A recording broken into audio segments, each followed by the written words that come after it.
Hey guys, জীবনে প্রথমবার আমি একটা বড়লোকিয়া বাসে উঠবো। এই বাসগুলো আমি সবসময় শুধু ব্লগে দেখেছি সবার। আমি একটা জায়গায় যাচ্ছি, আমি এখনই বলবো না কোথায়, তোমরা ইভেন্চুয়ালি গেস করতে পারবে। আমার ভীষণ প্রিয় জায়গা, বাট ওর থেকেও বেশি এক্সাইটেড এখন আমি এটা নিয়েছি বাসটা। বাসটা আমি তোমাদেরকে ঘুরে দেখাবো, চলো আসো। এটা গ্রিন লাইনের বাস, বিজনেস ক্লাস এলএক্স। ওপরে চলো, দারুণ জিনিস দেখাবো, তোমরা নিজেরাই দেখে অবাক হয়ে যাবে।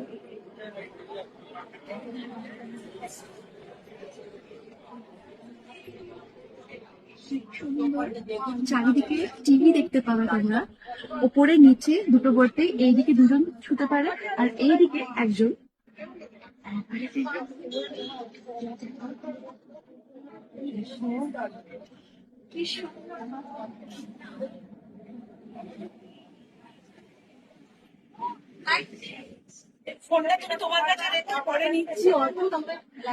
এই যে এই সিটটা দেখছো, 34 33, এটা আমাদের সিট।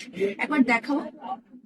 এখানে হেডফোন দিয়েছে, এখানে টিভি দিয়েছে, কানেক্ট ইউর ইয়ারপডস, ইয়ারফোন সবকিছু কানেক্ট করা যায়। প্লাস এখানে ওয়াশরুমও আছে, কিন্তু ওয়াশরুমটা এখন বন্ধ, তার জন্য আমি দেখাতে পারছি না। এটা বায়ো টয়লেট। কেমন লাগছে এই বাসটা তোমরা একটু বলো।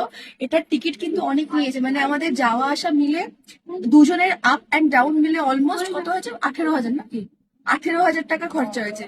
সো এই প্রথমবার বড়লোকিয়া বাসে, কারণ এখন টিকিট পাওয়া অ্যাভেলেবেল, মানে পাওয়া যাচ্ছে না ট্রেনের টিকিট, সেক্ষেত্রে বাসটাই। আর প্রথমবার আমি বাসে করে কোথাও যাচ্ছি, তাও আবার এত সুন্দর। সো এক্সাইটমেন্ট তো অনেক, তোমাদের সঙ্গে শেয়ার করবো। এখন বলো বাসটা কেমন লাগছে আর গেস করো আমি কোথায় যাচ্ছি।